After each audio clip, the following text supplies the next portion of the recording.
IoT Unplugged, where we talk to industry leaders, innovators, and major players in the Internet of Things, bringing you the best and latest insights. Tune in to learn more. In this episode, I'm joined by Toby Wilmington, CEO and co-founder of Periphery, as he shares with me how the company is securing critical infrastructure and embedded systems, as well as how they've integrated AI functionality into their platform. Hi Toby, thank you so much for joining me today. Good to be here. Could you start by giving a quick introduction to who you are and what you do? Yeah, so I'm Toby Wilmington. I'm the CEO and one of the co-founders of a cybersecurity company called Periphery. We're based in the north of the UK. We specifically work in critical infrastructure and defence, securing embedded technologies.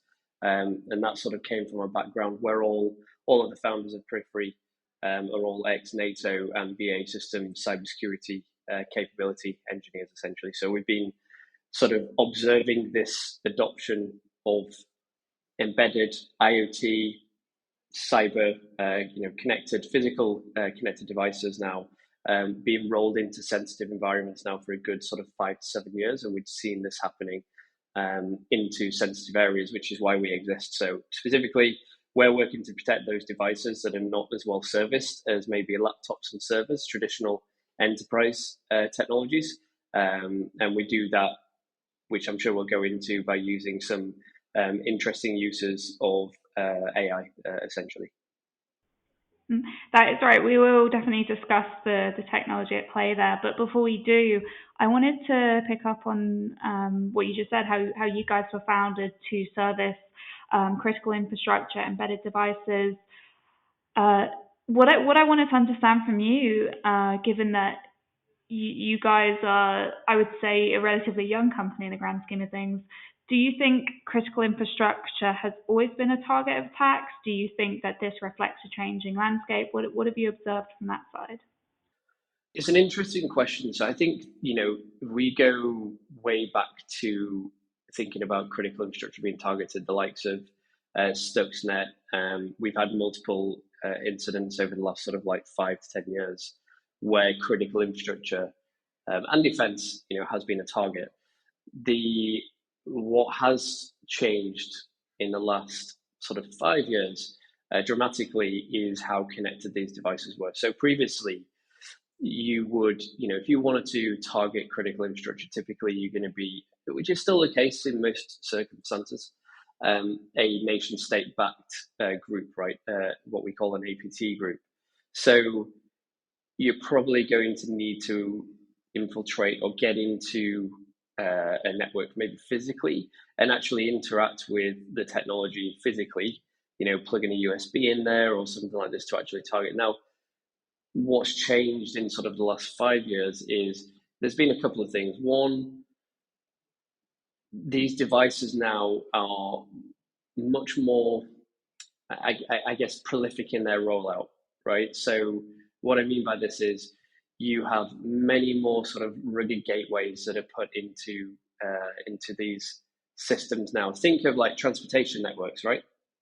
You've got gates, and where you used to have a person letting people through a gate, you now have an automated gate letting you through, or actually a group of automated gates letting you through, right through to the train or to the tram or whatever it may be. We see in nuclear or energy just in general, since COVID, there's been a lack of people in the security industry, in the physical security industry. So actual security guards that are patrolling the nuclear facilities or the energy facilities. So we're seeing a big adoption of, manned aerial vehicles, which have drone ports connected to them, which are not laptops and servers, but they're being connected into the network. So there's now many, many more devices in the network now that are in some way connected, whether that be through LTE, whether that be through satellite, even through just Ethernet, right? But they're now computation devices that have some capabilities in there and are a great target for not just nation states anymore. Think of how some of the listeners will understand the complexity of the supply chain in some of these devices as well, right? If we think of IoT, you may have a company that makes the device, but the company that builds the operating system or the firmware could be a different company. And then the applications that are in there could also be a different company. So you've got this big, vast supply chain risk that is now being introduced at scale, which is only progressing further with the adoption of AI. So people are thinking about, how do we make transportation more impactful or more efficient? How do we count passenger? All of these reasons why we integrate IoT, right? To have these sort of cyber physical systems in place, ultimately with a goal in mind that is totally legitimate. It requires some sort of connectivity now, and that's we thought years ago that IoT was going to blow up, and it kind of did, but not to the numbers that we thought it might do. But in this last sort of since the latest iteration of AI, we've seen big questions around how these technologies can be used, and ultimately that means be used more, if that makes sense. So there's a little bit around the fact that there's more technology and more attack surface now, but also the ecosystem of attackers is changing. So still majoritively is going to be nation state and is nation state backed, but we're seeing like an overlap in sort of hacktivism and sort of general cyber bad actors targeting these devices, which may or may not be connected to nation state as well. So sometimes we think they may be, especially if from the hacktivist side, looking at geopolitics and Ukraine and sort of Israel, Palestine, etc. There's things that where there's connections there where you may have hacktivists connected to nations, but we don't typically classify them together. So there is a bit of opportunity versus the actual attack surface that is there as well. For sure. And then to pick up on the other focus you mentioned, which is embedded devices. I mean, I'm going to pose to you a very simple question because I think it is important we discuss it. Why is it so important to secure embedded systems, given you've just discussed briefly critical infrastructure being a target, nation state hacktivism? What's at stake when embedded systems aren't secure? Yeah, so I guess when we talk about securing embedded systems, we have to say that first of all, people are trying to secure. They are trying to secure these, right? So, we look at this whole sort of secure by design movement, and people generally are putting best practices in place, right? But nonetheless, they're being developed by people. Even when they are developed by computers, I think there will be issues. But you are having software applications, libraries that are all being deployed that are either reused or created by a human, and therefore are potentially or definitely going to be vulnerable. And sort of, we've been doing this now for a few decades now in terms of protecting these sorts of systems, and it's quite interesting in this ecosystem. I feel like where enterprise were, the enterprise sort of like network technologies were probably about 10 years ago, where we think, why would someone target this device is kind of the typical question that would come up, right? And then something happens, and then you realize that can't be the question anymore. The assumption has to be we are compromised or this device will be vulnerable, and it's more a point of what are we able to actually detect that, and are we able to respond to that? And right now the answer is no, because in many cases in embedded technologies, the device is made, it's deployed to customers, it's made in a secure manner mostly. Many companies still don't know the full sort of software bill of material risk that is being deployed, and therefore the attack opportunity when their device is deployed into a customer network. So there's kind of that piece, but nonetheless, the focus is there right at the beginning. But then when the device is out there, if we think of some of the listeners will know sort of like domain controllers and typical sort of like enterprise network sort of deployments, you have ways of pulling data out and monitoring what's going on in the stack. But in these devices, and I'll use an example, which we might think today doesn't feel like critical infrastructure, but if you look at what's going on in the autonomous vehicle space, I'm not talking about Tesla, I'm not talking about Mercedes and Volkswagen releasing their autonomous driving functions. you only have to go to the Bay Area to see what's happening with Waymo. Ubers or taxis are being taken over by autonomous drivers, right? And this could happen, and it is happening in bus networks around airports and things where maybe you don't need a driver. These all then start to become critical infrastructure. They don't have a full, you're not deploying a server rack into a bus or into a car. So you put in embedded technologies into these vehicles to operate and sort of interact with the whole CAN bus without knowing what's actually going on in real time. You may do from a performance perspective, but if something untoward is happening, because the best threat actors actually don't want to be detected, right? And I'm sure we'll cover this later on, but so people may think, okay, well, actually, if something happens, then we might see some traffic go to, a bad IP address in a certain nation that we don't trust.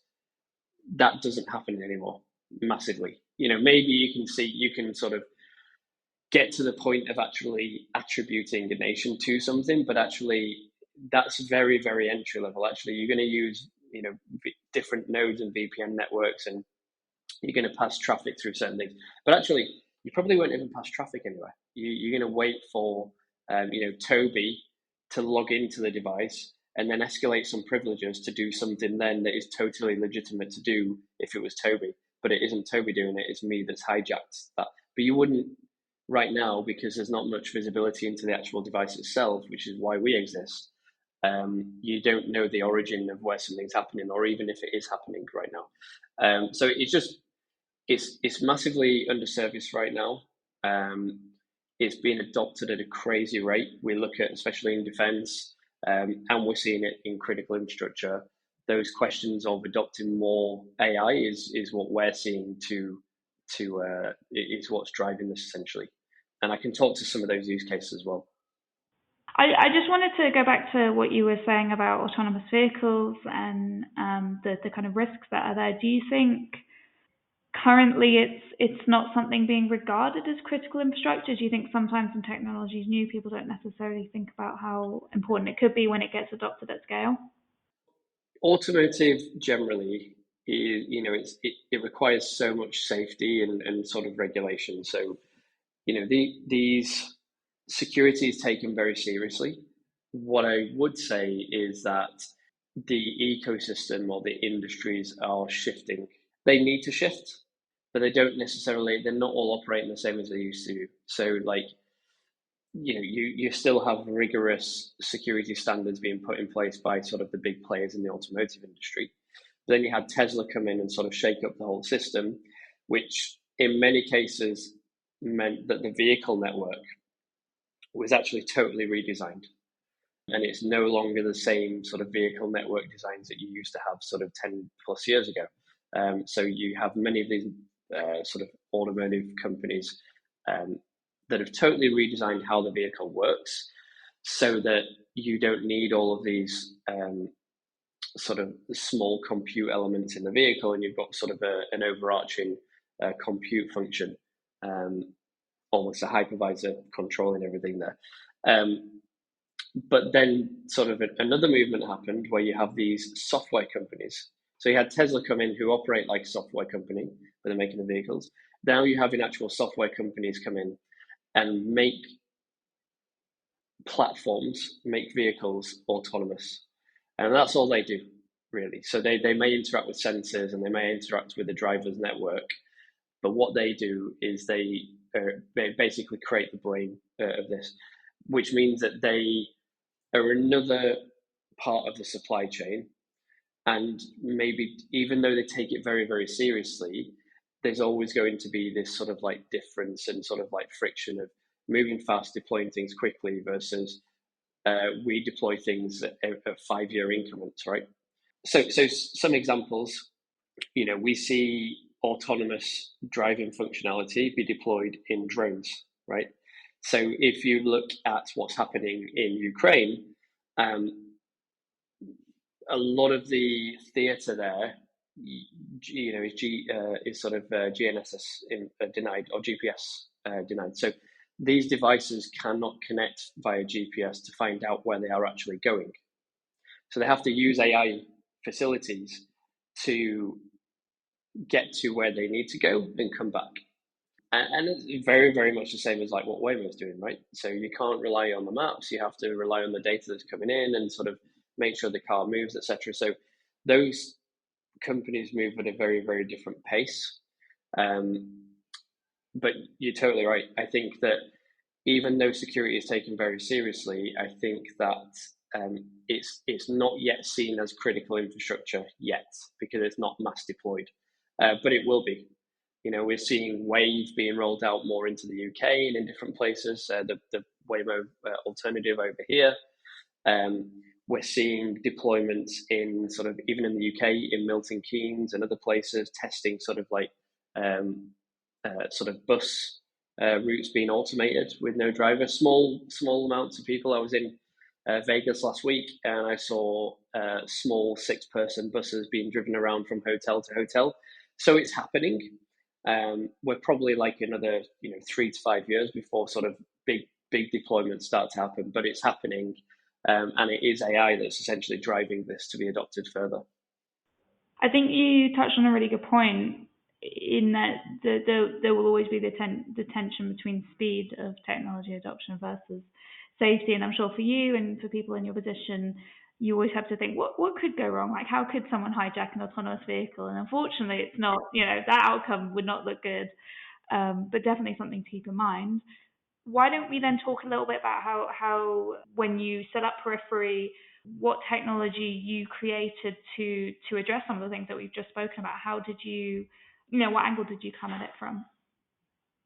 Yeah, so Periphery essentially, what we do is we have a micro software agent, so a very, very small piece of software that rolls into embedded technologies.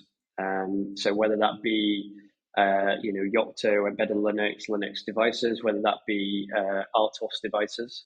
The things that we care about is making sure that this is as resource efficient as possible and doesn't impact the device's function in any way. So we add generally, and I'll talk about sort of what it is and how it works, but we add generally sort of about 1%, if that, CPU utilization on top of what's already there. So we think everything small. So communication, if this is using satellite or LTE, super expensive network resource, so you can't rip data across the network like traditional enterprise security platforms. You in some of these devices, you've got batteries that have got to last maybe 20 hours or 5 or 10 years.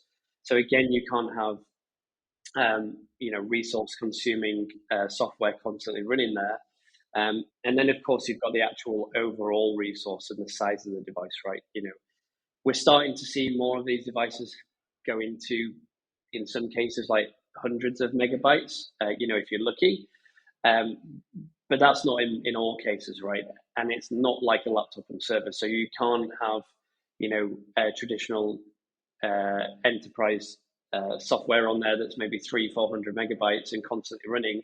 We've got to be resource efficient. So, and we're talking kilobytes to a few megabytes, depending on the operating system, is what we consume. So in terms of what we do, we do two things. We talked about the securing the device from the get-go. We are constantly looking at regulations and frameworks that are out there, whether that be IEC 62443 in sort of energy and critical infrastructure, etc., to CMMC, sort of very defense aligned regulations through sort of NIST 500-171, and obviously the EU Cyber Resiliency Act that's now been enforced.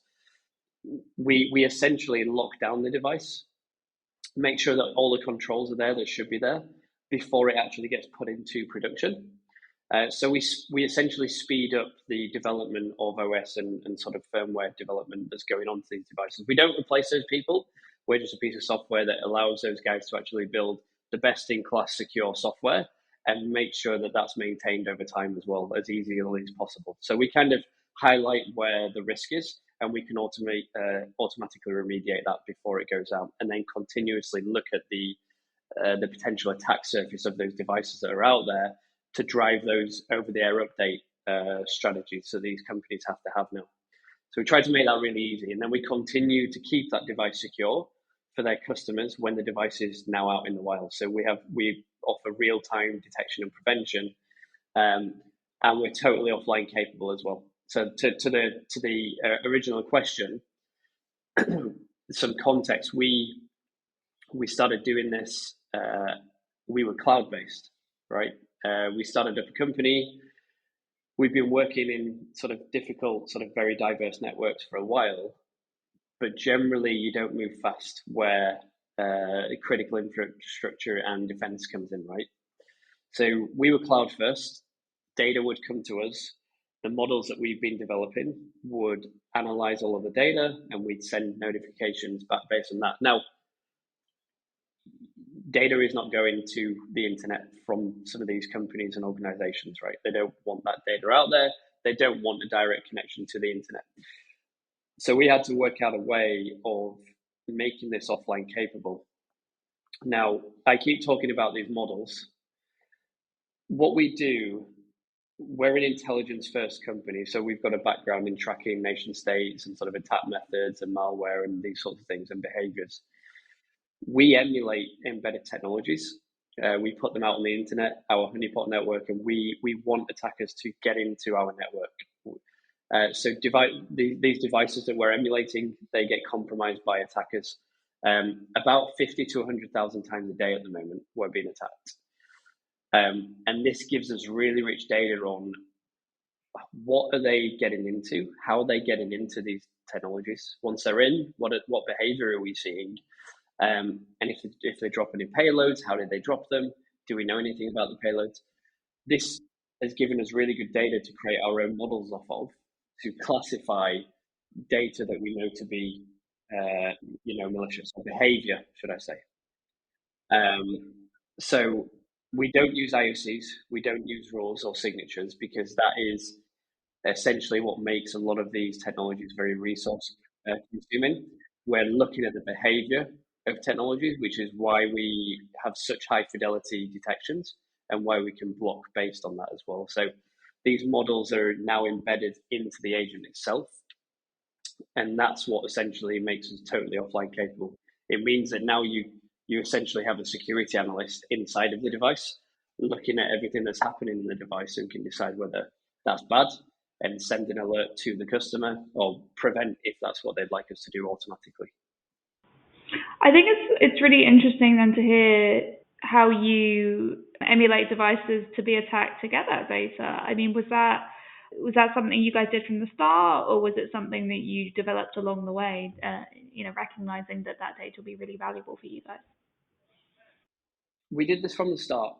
The bits that we probably didn't put together is the connection of making this offline capable with that.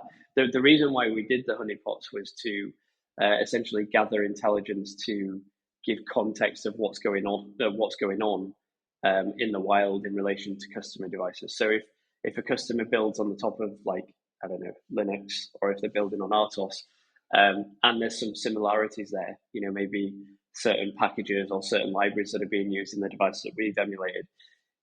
Threat intelligence gives people the insights to prioritize things appropriately, right? You will never, and I've seen it in the best networks out there, you will never get everything to green. You'll never get everything patched. Tomorrow there will be a vulnerability on one of the systems, so you can't continuously keep on updating. So the only way you can really drive sort of patching or sort of security processes is sort of taking a risk-based approach, and threat intelligence is a massive part of calculating that risk, if that makes sense. What is actually being targeted? Because if I was just to look at what vulnerabilities are out there and which of those the National Vulnerability Database categorizes as high, we're never going to sleep. We're just constantly going to be updated. So we have to look at what is actually being exploited. Do we see in any underground marketplaces that certain things are quite interesting at the moment? These are things that we have to take into account to actually drive that risk-based approach into hardening these devices. So that's sort of the original approach that we had, and we still have that, right, for the context. But then we worked out, actually, we've got so much behavioral data here. This is going to allow us to do detection and prevention even offline. And that could be totally offline, or that could be the device is offline for 5 hours, and we can, maybe it's not reporting in, but it's still on, and we can still make sure that the device is either secure, or when it comes back online, we can say something happened when it was offline. Sure, great. Why don't we talk then a little bit about the AI functionality in your platform, how it works, what the decision behind using it was, and yeah. Yeah, so there's two parts to this. There's a part of the agent that essentially profiles what the device should be doing. Think of this as like fingerprinting and looking at over the space of maybe 20 seconds or even 2 weeks. Some of these devices might do things on a scheduled basis, so you might want to run that learning for longer. We build learning models to say, okay, this is what normal is, or this is what we know the device should be doing. And then the second part is the classification agents that are deployed down to the agent, which essentially looks at what we deem to be malicious or suspicious and everything in between. So if we know what should be happening, and then there's the other stuff is what gets communicated inside of the agent, essentially, to look at, okay, we've seen something that doesn't look normal. Is it bad or malicious? Right, we know it to be malicious. We've got high fidelity. We're operating at about 98% accuracy rate at the moment. And anything sort of in between could then be suspicious or like unseen. And then, customers at that point have a decision to make. Do they want prevention to be autonomous, or do they want we can sit in line basically and say, if we see a certain process running or something running in memory, we can kill that. But in some cases, especially in some of the mission critical areas that we're in, you usually want that decision to be made by a person. So an alert will go to someone's security incident event management platform just to say this has happened, and then can decide on what happens from there, essentially. So that's one way we're using sort of AI sort of embedded in the device. Everything's built in Rust, and everything is sort of compiled into the agent there. We're also we've got our own AI agents that are building out the control checks for devices at build time. So like I said before, the device is going out there, you want to make sure this device is compliant with IAC 62543 or even the EU CRA. These regulations are constantly moving. So we've got some models, some agents that we've been building to essentially basically make these checks happen, build these controls in to then look at the actual build system itself and the configuration of the device. So we're using, actually, today, some of the AI that we're using is machine learning, right? So it's like what we're not trying to do is find a way to use LLMs and over-engineer a solution, essentially. We are using LLMs where they need to be used, but in many cases, some of the machine learning mechanisms that are out there are actually best for the job. And then what we would call today's AI is being used in our platform to keep things up to date and sort of build context for some of the models that we're deploying. Yeah, the level of oversight and the level of autonomy you mentioned earlier was something I wanted to ask you about, because I can imagine for some people there might still be a desire to have someone look over an AI agent working, and it sounds like you guys thought about that in the form of providing your customers with the chance to choose. Exactly. So it's quite interesting. Every time you go to speak to someone, they ask, why don't you prevent this? If you can detect it, why don't you just prevent it? The reality is, when you actually get in there, the appetite is not there to do so. So people want to know that you have enough conviction that you could prevent, but you're totally right. And we're seeing that sort of aside from what we're doing. If you look at what's going on generally in the security space, I was at Black Hat last week, and you see so much AI security operations centers, so much AI SOC at the moment, being these AI agent-based triage, essentially. So those sort of first line events that come in to be looked at and built context around, which would then go to a person to be reviewed, And actually, probably this is mostly going to be clicking buttons to say, yes, yes, yes, I agree with that. Perfect. And actually, the things that we do all the time, that's where we'll put those prevention pieces in because we trust that enough. And sort of that's to the same sort of direction that we operate in, essentially, is provide enough context to say this is why we would have prevented it if you want to prevent it, because we see it all of the time. And the good thing is with these devices, actually, that the bounds of what should and shouldn't be happening are quite small compared to, like, me or you. Not that we usually would, but we might be on our laptop at 2 a.m. right today.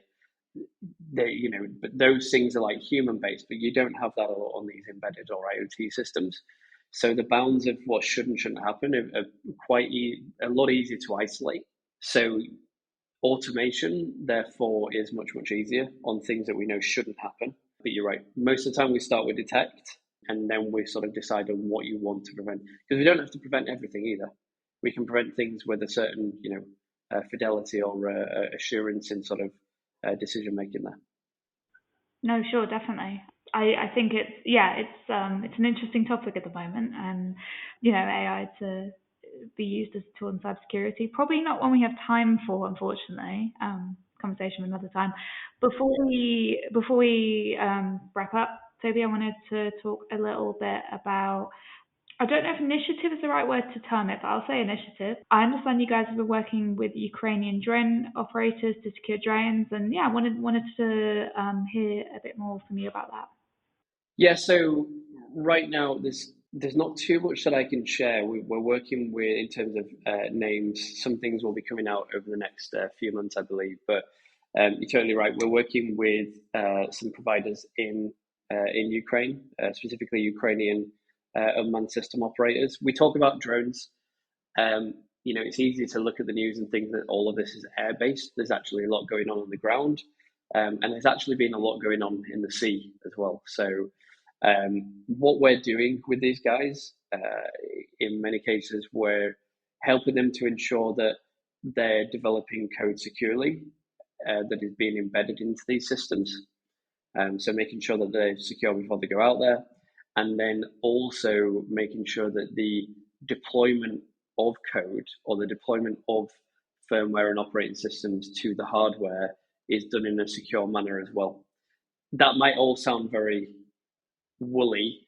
What I mean by this is in a conflict zone like what you have happening in Ukraine, and you see some of the tensions maybe happening with China and sort of other places, there is a lot of concern around sort of man in the middle attacks or sort of operations, being whether that be at a software level or that be at a supply chain level.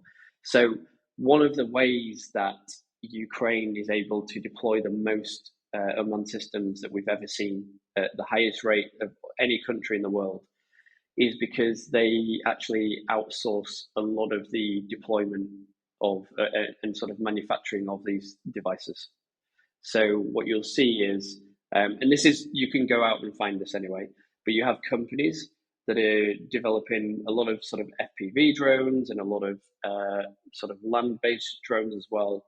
And they're being done in people's garages, teams of 20 or 30 people that are really good at building the hardware, but they don't know much about software. And then they'll be sent some software to put some things on there. And then vice versa, right? You'll have some people getting hardware sent to them, and they'll be software people, but they don't understand the hardware. So there's an issue at the moment, and actually we have this outside of Ukraine.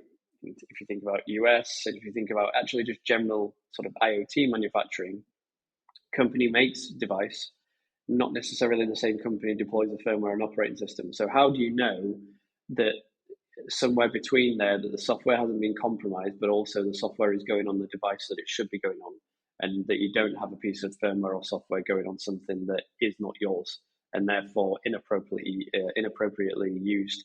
So we're working on some interesting projects around that in terms of sort of supply chain assurance, and yeah, we've got some really good relationships happening there. More to come on that.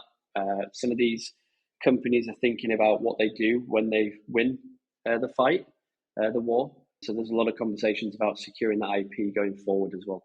So it's a really interesting place to be because of there's one goal in mind, right, which is to end this and win this.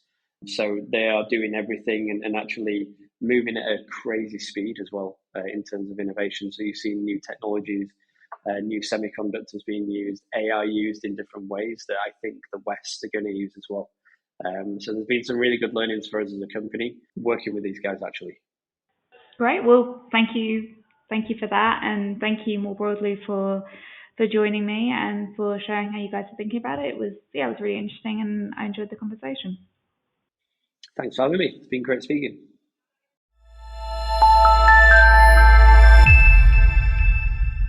IoT Unplugged.